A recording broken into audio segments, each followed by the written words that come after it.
Taiwan ইস্যুতে যুদ্ধের গন্ধ।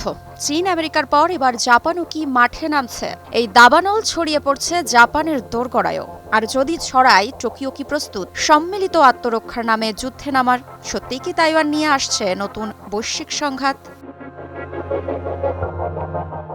সম্প্রতি জাপানের প্রধানমন্ত্রী সানে তাকাইসি সংসদে এক বিস্ফোরক মন্তব্য করেন। তার ভাষায়, তাইওয়ান ঘিরে সম্ভাব্য সামরিক সংকট জাপানের জন্য একটি অস্বস্তিগত হুমকি, আর সেই হুমকির মুখে জাপান হয়তো বাধ্য হবে সম্মিলিত আত্মরক্ষার অধিকার প্রয়োগে।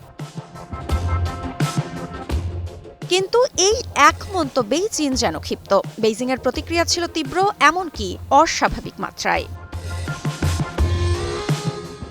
এদিকে ওসাকার চীনা কনসাল জেনারেল জুয়ে জিয়ান এক্সে এক পোস্টে জাপানি প্রধানমন্ত্রীর বিরুদ্ধে চরম হুমকি ছুড়ে দিয়েছেন, যদিও পরে সেটি মুছে ফেলা হয়। তারপরই চীনের পররাষ্ট্র মন্ত্রণালয় নিজেদের নাগরিকদের জাপান ভ্রমণে সতর্কতা জারি করে।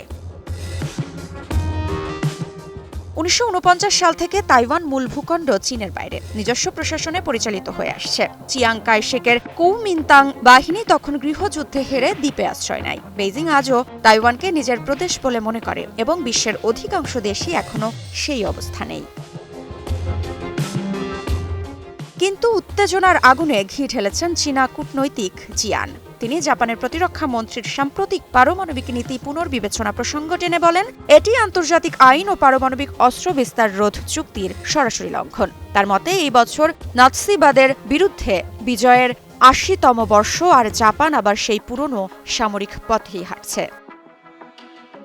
মৃত্তিকা সিনহা বিশ্বাস, নিউজ 24।